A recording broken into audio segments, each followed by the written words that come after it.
Assalamualaikum warahmatullahi wabarakatuh. Saudara, selamat berjumpa lagi di dalam materi metode statistika kita berikutnya, yaitu analisis variansi.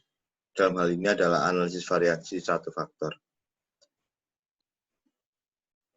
Sebagai suatu pendahuluan, analisis variansi adalah suatu cara pengolahan data untuk menguji kesamaan rata-rata dari beberapa populasi. Yang mana tadi sudah saya sebutkan bahwa ini adalah lebih dari 2 populasi. Secara umum, saudara, itu nanti hipotesa yang akan kita uji, H0-nya adalah H0 mu1 sama dengan mu2, sama dengan dan seterusnya, sama dengan mu-K. Dalam hal ini, H0 dan H1-nya sama seperti uji-uji rata-rata yang lalu, yaitu harus sama dengan, kan demikian. Kemudian hipotesis alternatifnya atau H1-nya adalah merupakan ingkaran dari H0 tersebut, di mana dalam hal ini alternatifnya adalah minimal terdapat satu rata-rata populasi yang tidak sama. Kan? Jadi H1 kita atau hipotesis alternatif kita adalah minimal terdapat satu rata-rata populasi yang tidak sama. Kemudian, saudara, asumsi apa yang harus dipenuhi untuk melakukan uji analisis variansi ini, atau ini bisa kita singkat dengan ANAVA. Yang pertama adalah pengaruh perlakuan bersifat aditif. Jadi, nanti adalah pengaruh perlakuan ini bersifat penjumlahan. Kemudian yang kedua, saudara, galat ataupun error itu berdistribusi identik. Dia harus independen dan menyebar normal dengan nilai tengah atau rata-rata yang sama dengan 0 dan variansinya sigma kuadrat. Jadi, saudara, ada 2 asumsi ya yang harus saudara penuhi, yaitu perlakuannya bersifat aditif, pengaruh perlakuan bersifat aditif, dan galat adalah identik dengan distribusi normal dengan nilai rata-ratanya sama dengan 0 dan variansinya sigma kuadrat, kemudian bersifat independen. Kan demikian. Saudara, struktur data dari untuk uji ANAVA barangkali seperti ini struktur datanya. Jadi kita mempunyai populasi 1, 2, sampai dengan K ini. Ini adalah perlakuan-perlakuan yang populasi kita ini ada, ini bisa populasi, bisa perlakuan yang mau coba kita ujikan, teliti, apakah ada kesamaan rata-ratanya. Jadi ini masing-masing perlakuan ini mempunyai data. Perlakuan yang pertama datanya X1, X11, X12 sampai dengan X1N1. Kemudian yang perlakuan yang kedua X21, X22 sampai dengan X2N2 dan seterusnya, kan seperti itu. Kemudian dari sini ini jumlahnya adalah kita simbolkan dengan T1 dot. Jadi T1 dot ini apa? T1 dot ini adalah merupakan jumlah dari X11, X12 sampai dengan X1N1. Itu adalah T1 dot. Lalu T2 dot ini apa? T2 dot ini adalah merupakan jumlahan dari X21, X22 sampai dengan X2N2, kan demikian. Dan seterusnya sampai dengan ini, saudara, untuk yang K, kita mempunyai TK dot. XK1, XK2 sampai dengan XKNK, kan demikian. Jadi di sini ini sekali lagi yang saya tekankan, ya meskipun saya menuliskannya nampaknya sama banyaknya, cuma ini berbeda loh ya. Ini kita mempunyai untuk populasi atau perlakuan yang pertama, ini kita mempunyai data sebanyak N1, kan demikian. Untuk populasi yang atau perlakuan yang kedua, ini kita mempunyai data sebanyak N2. Jadi tidak harus sama antara N1 dan N2 ini. Dan demikian. Sampai dengan NK-nya juga tidak harus sama. Kemudian di sini kita juga mempunyai T dot dot. Apa saudara T dot dot itu? T dot dot ini adalah merupakan jumlahan dari T1 dot, kita tambah dengan T2 dot, sampai dengan kita tambah dengan TK dot. Ya, itu adalah T dot dot. Biasanya T dot dot ini mudahnya, ini merupakan jumlahan dari X11, X12, X1N1, X21, X22 sampai dengan XKNK ini, saudara. Ini adalah T dot dot. Atau kalau saudara sudah menjumlahkan untuk masing-masing populasi atau pelakuan, maka ini adalah jumlahan dari T1 dot ditambah T2 dot sampai dengan T3 dot. Jadi pengertian dari T dot dot itu seperti itu. Oleh karena itu T dot dot itu berarti kita masuk pada ukuran sampel seluruhnya atau N kan seperti itu. Kalau TK dot kita masuk pada ukuran sampel NK kan demikian. Itu juga untuk T1 dot ini kita masuk pada ukuran sampel N1. Sekali lagi untuk model di dalam ANOVA ini, analisis variansi ini, model kita adalah seperti ini, saudara. XIJ sama dengan mu I ditambah epsilon IJ. Mu ini sebenarnya ini mengandung arti mu plus tau I, kan seperti itu ya. Mu ini mengandung arti mu plus tau I. Jadi sekali lagi, kalau mu I itu adalah rata-rata populasi atau perlakuan yang ke I. Kalau mu yang di sini, mu ini itu adalah merupakan rata-rata umum. Ini secara matematisnya. Tau I itu adalah pengaruh populasi atau perlakuan yang ke I. Epsilon IJ adalah pengaruh error atau pengaruh galat ke J yang mendapat perlakuan ke I.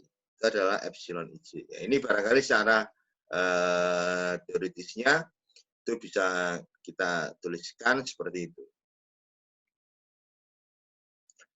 Saudara, kemudian bagaimana apa yang harus kita hitung di dalam uji hipotesis pada analisis variansi ini?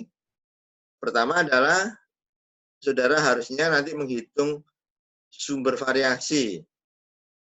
Ya, sumber variasi ini ada 2 atau 3 hal yang harus saudara hitung. Pertama perlakuan, error, ya, kemudian totalnya. Kemudian setelah itu saudara hitung derajat bebasnya. Jadi perlakuan ini mempunyai derajat bebas K-1. Banyaknya perlakuan sebanyak K dikurangi dengan 1. Kemudian ini nanti kita simbolkan dengan JKP kan seperti itu ya. JKP. Kemudian kita mempunyai kuadrat tengah atau kuadrat nilai rata-ratanya. Itu adalah JKP kita bagi dengan derajat bebas kita. Berarti JKP dibagi dengan K-1. Ini adalah untuk kuadrat tengah perlakuan. JKP per K-1. Kemudian ini untuk error, galat, atau galat, derajat bebasnya itu adalah N-K, saudara. Ini dari mana N-K ini? Atau ini sebenarnya bisa kita peroleh dari mana? Berarti banyaknya data yang saudara punyai dikurangi dengan banyaknya perlakuan ya. N dikurangi dengan K. Ini jumlah kuadratnya nanti kita simbolkan dengan JKE. Kemudian kuadrat tengahnya adalah JKE dibagi dengan N-K. Dan F hitungnya, ini nanti yang akan kita bandingkan dengan tabel distribusi F-nya. Apakah kita masuk nanti pada daerah penolakan atau daerah penerimaan. Itu adalah, F hitungnya adalah KTP dibagi dengan KTE, kan seperti itu. KTP itu berarti ini saudara, JKP dibagi dengan K-1 dibagi dengan KTE. KTE itu apa ya? Berarti JKE dibagi dengan N-K, kan seperti itu. Ya. Jadi KTP itu apa? Sekali lagi, KTP ini adalah JKP dibagi dengan K-1, KTI-nya itu apa? KTI-nya itu adalah JKE dibagi dengan N-K. Kemudian saudara bagaimana menghitung JKT atau jumlah kuadrat total? Jadi JKT ini kita hitung dengan kita menjumlahkan seluruh data yang kita punyai.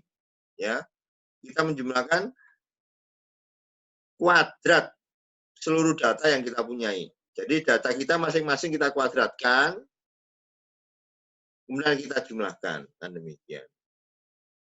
Itu adalah JKT, tapi jangan lupa nanti akan dikurangi dengan T dot kuadrat dibagi N. Jadi nanti dia JKT itu dari jumlah kuadrat dari seluruh datanya, kita kurangkan dengan jumlah total yang kita kuadratkan, kemudian dibagi dengan banyak datanya. Kan demikian. Jadi kalau saya kembali ke sini, berarti ya ini adalah X11 kuadrat, kita tambah dengan X12 kuadrat, sampai dengan ini saudara, XKNK kuadrat ini kita kuadratkan, kita jumlahkan, kemudian dibagi dengan, dikurangi dengan T dot ini, kita kuadratkan, dibagi dengan banyak data kita, atau ukuran sampel kita, yaitu sebanyak N. Nah, itu kalau saudara mau mencari JKT.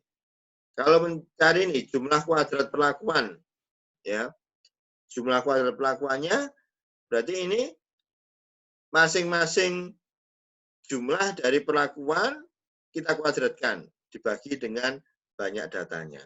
Jadi kalau saudara punya ini adalah T1 dot kuadrat dibagi N1, T2 dot kuadrat dibagi N2 sampai dengan TI dot kuadrat dibagi NI sampai TK dot kuadrat dibagi dengan NK.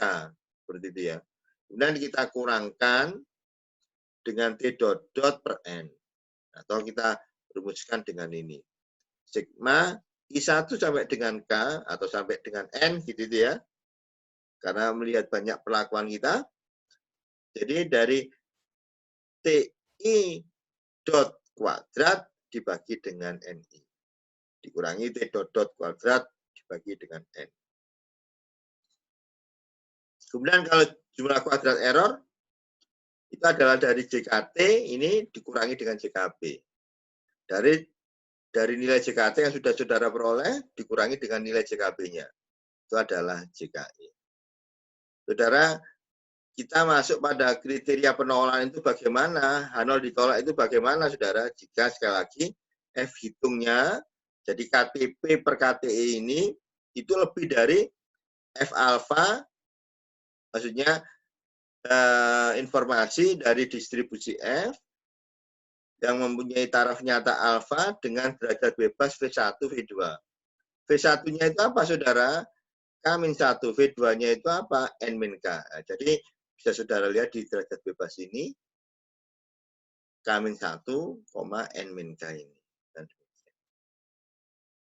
Ya, barangkali itu secara teori bagaimana kita melakukan uji analisis variasi. Saudara, kemudian berikutnya, ini ada contoh. Ini misalkan saudara, dari 5 tabel, maksudnya dari 5 obat sakit kepala. Jadi ini dari 5 obat sakit kepala, coba tabelnya ini saudara ganti dengan obat ya. Dari 5 obat sakit kepala yang diberikan kepada 25 orang, dicatat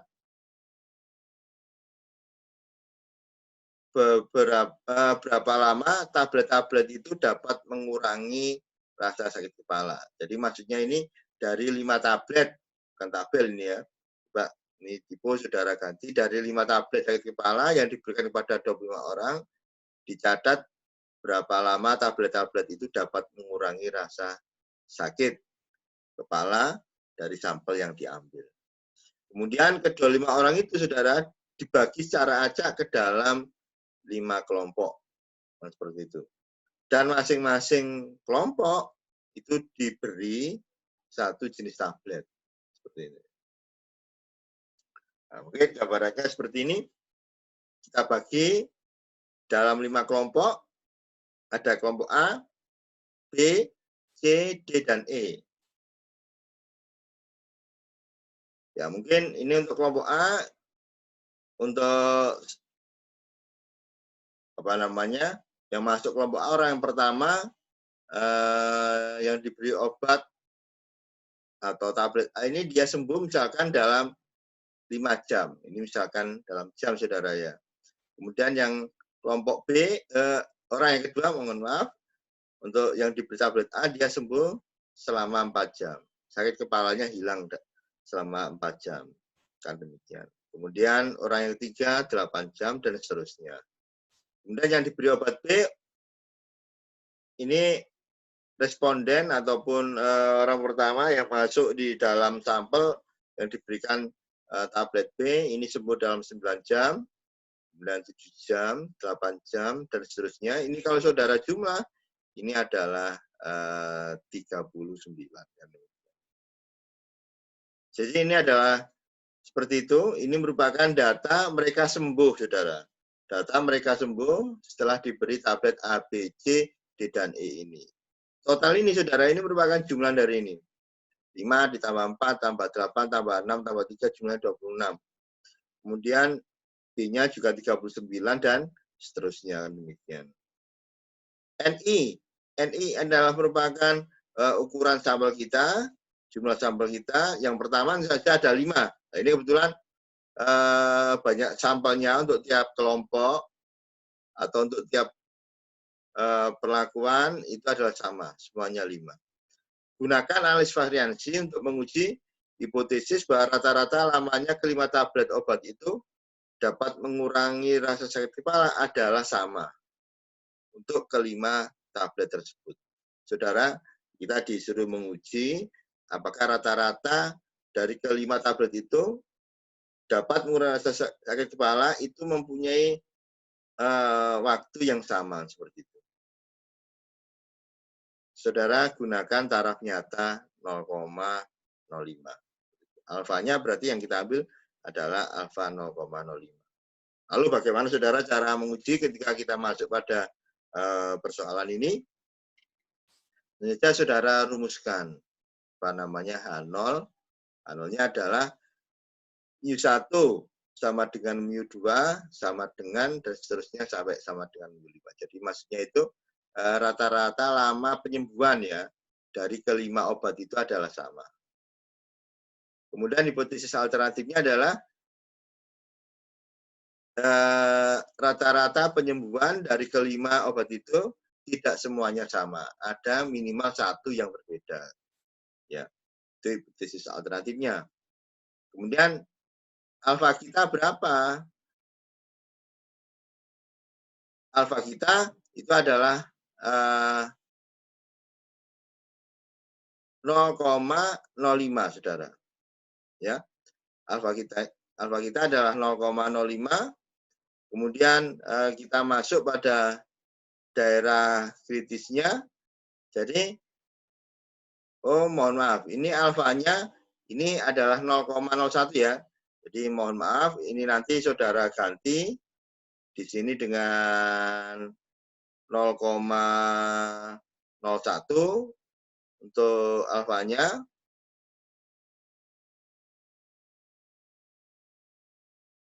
Ya, jadi di sini ini saudara ganti dengan 0,01 untuk alfanya. Kemudian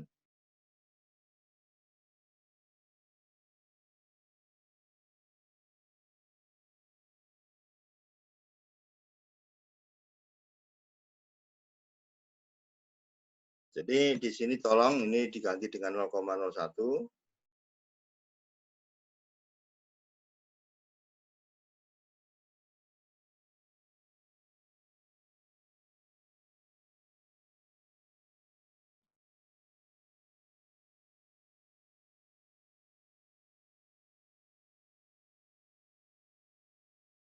Ya baik, saya kira itu alfa kita adalah 0,01. Jadi kalau saudara menggunakan alfa 0,01 ini, kalau nanti saudara lihat pada tabel F, itu akan mempunyai nilai 2,87 kan seperti itu. Ya. F hitung lebih besar dari F 0,01 dengan derajat bebas 4. 4 ini dari mana saudara? 4 ini adalah dari banyaknya perlakuan, yaitu 5 dikurangi 1. Kemudian 20 ini dari mana? Adalah N-nya. N-nya itu adalah jumlah seluruh datanya atau banyak seluruh datanya dikurangi banyak perlakuan. Tadi itu ada 25, berarti 25, ini ada 25, kita kurangkan dengan 5. Banyaknya perlakuan, yaitu sama dengan 20. Nanti kalau saudara lihat di tabel F, itu nilainya adalah sekitar 2,87. Kemudian setelah itu saudara hitung jumlah kuadrat total. Seperti tadi itu ya. Ini 5 kuadrat, tambah 4 kuadrat, ditambah 7 kuadrat. Kan seperti itu ya. Sampai dengan 7 kuadrat. Jadi maksudnya ini 5 kuadrat tambah 4 kuadrat. Kita tambah sampai dengan 7 kuadrat. Ini nanti akan kita kurangkan dengan jumlah seluruhnya. Jadi dari 26 tambah 39 tambah 20 sampai dengan tambah 14 dan 33 ini, kalau kita jumlahkan nilainya adalah 132, kita kuadratkan, kemudian kita bagi dengan 25. Nanti kalau saudara hitung, ini nilainya adalah 137,04. Itu saja saudara, ini tidak kalau saya katakan ini menghitungnya tidak mudah. Jadi saudara harus betul-betul sering berlatih untuk memasukkan perhitungan ini di dalam alat bantu kita, yaitu kalkulator. Harus sudah sering saudara lakukan, karena kalau tidak seperti itu barangkali kita banyak melakukan kesalahan kalau kita mau menghitung JKT. Karena saking banyaknya data yang harus saudara masukkan. Kemudian JKP-nya ini adalah 26 kuadrat dibagi 5 karena banyaknya sama, ditambah dan seterusnya. Saudara, ini adalah dikurangi dengan 132 ya. Dikurangi dengan 132 kuadrat, kita bagi dengan 25. Ini kalau sudah dihitung, nilainya adalah 79,44. JKG-nya adalah merupakan 137,04, kita kurangkan dengan 79,44. JKT kita kurangkan dengan JKB. Jadi nilainya adalah sekitar 57,60. Barangkali itu. Kemudian setelah itu saudara masukkan saudara di dalam tabel analisis varian yang tadi sudah saya jelaskan. Jadi perlakuan, yaitu pemberian tablet tadi itu ya. Jenis pemberian tabletnya ada 4 perlakuan yang saudara gunakan di sini, berarti derajat bebasnya ada 5-1 atau 4. Kemudian jenis derajat bebas dari error atau galat adalah 25 N dikurangi dengan K, dikurangi dengan 5. 25 dikurangi dengan 5, jadi 20. Dan jumlah kuadratnya 79,44 yang dari sini tadi itu untuk jumlah kuadrat pelakuannya. Kemudian galatnya adalah 57,6. Ini saudara masukkan ke dalam sini. Jumlahnya adalah 137,04. Kuadrat tengah ini dari mana saudara? Berarti 79,44 ini kita bagi dengan 4 kan. Kalau saudara bagi nilainya adalah sekitar 19,86. Kemudian di sini 57,6 kita bagi dengan 20, nilainya adalah 2,88. Maka F hitungnya 6,9. Ini dari mana saudara? Dari 19,86 kita bagi dengan 2,88. Jadi akan saudara peroleh sekitar 6,90. Karena F hitung kita lebih dari 2,87. Loh, kok bisa lebih? Iya, karena ini kan 6,9. Berarti 6,9 lebih dari 2,87. Maka keputusan kita adalah H0 kita tolak, saudara. Ya, H0 ditolak. Ya, kesimpulannya apa? Ketika H0 ditolak ini, berarti rata-rata lamanya obat itu dapat mengurangi rasa sakit kepala. Itu tidak sama ya untuk kelima merek tablet sakit kepala tersebut. Kita tidak berbicara lebih jauh mana yang tidak sama. Kita hanya untuk dalam kuliah kita ataupun pertemuan kita pada hari ini, kita hanya mengatakan ya sekedar tidak sama. Rata-rata lamanya obat itu dapat mengurangi rasa sakit kepala. Barangkali hanya itu yang kesimpulan yang bisa kita peroleh. Kita tidak menelusuri lebih jauh tentang penggunaan kontras ataupun menelusuri lebih jauh mana sih rata-rata yang paling tinggi, mana yang paling rendah. Kita tidak masuk pada itu lebih jauh pada pertemuan kali ini. Ataupun mungkin itu bisa kita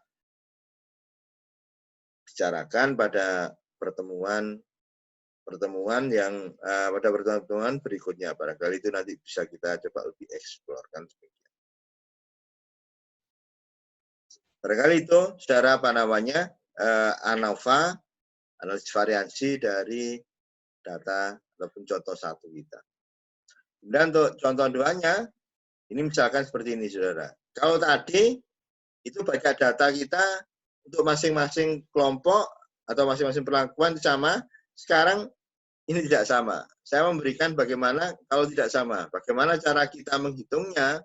Nah, ini contoh seperti ini. Dalam sebuah percobaan, 4 konsentrasi bahan kimia digunakan untuk merangsang pertumbuhan sejenis tanaman tertentu dalam periode waktu tertentu. Data pertumbuhan berikut, ini dalam sentimeter dicatat dari tanaman yang hidup. Seperti itu ya.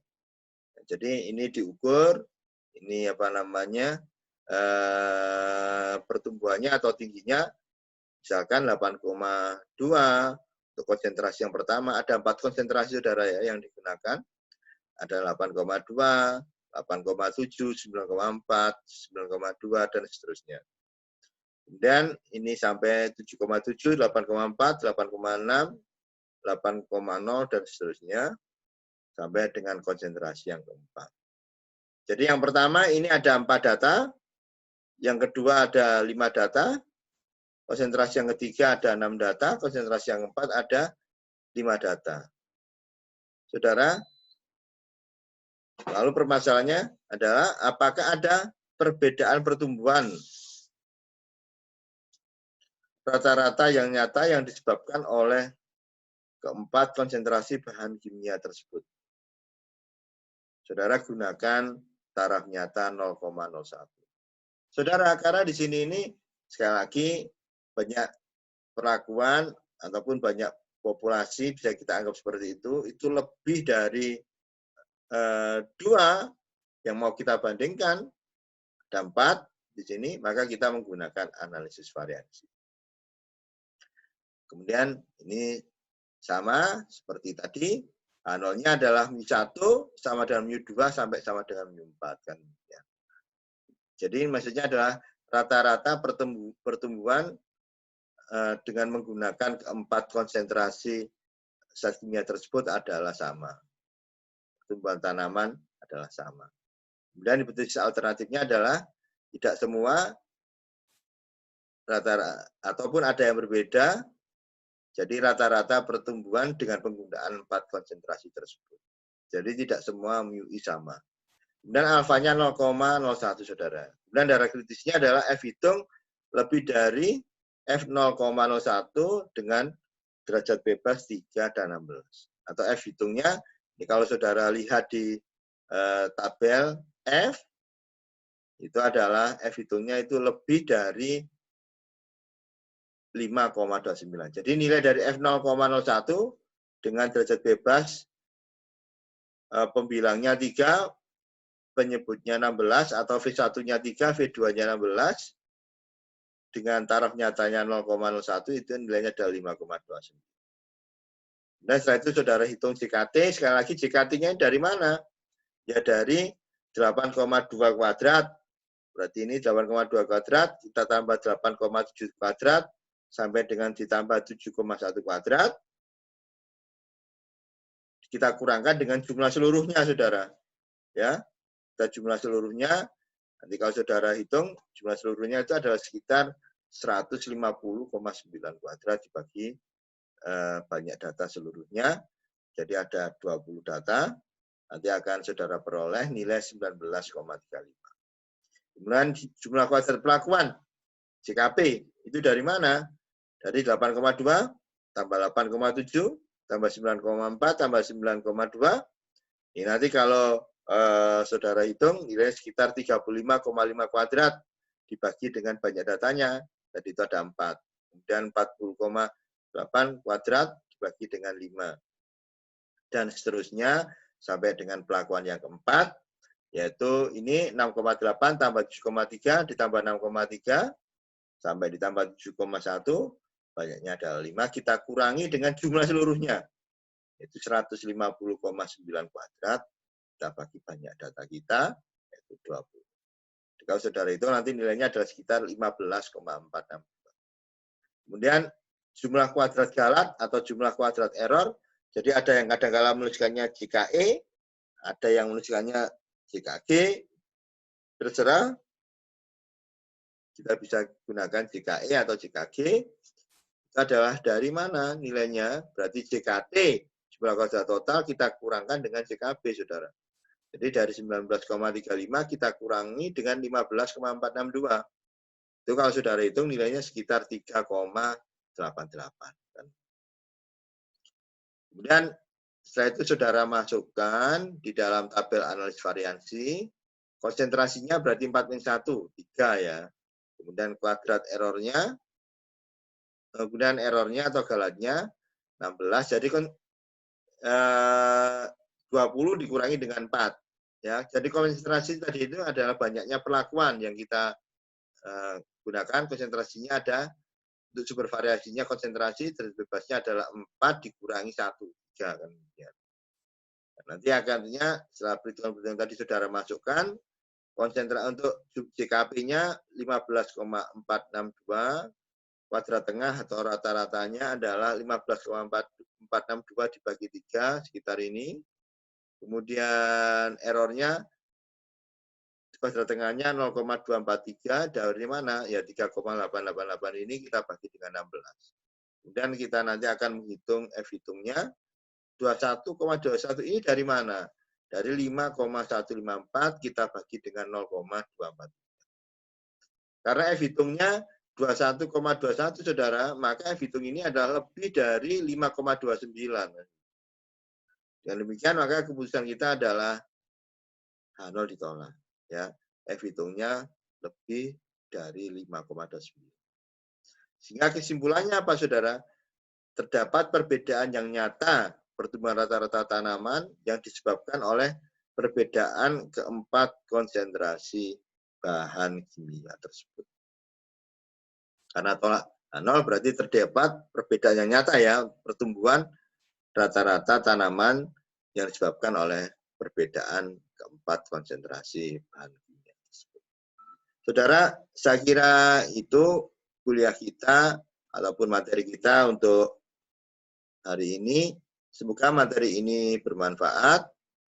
Jangan lupa mohon klik like, komen, subscribe. Ya kalau bisa saudara share pada yang lain. Saya akhiri materi kita pada hari ini. Wassalamualaikum warahmatullahi wabarakatuh.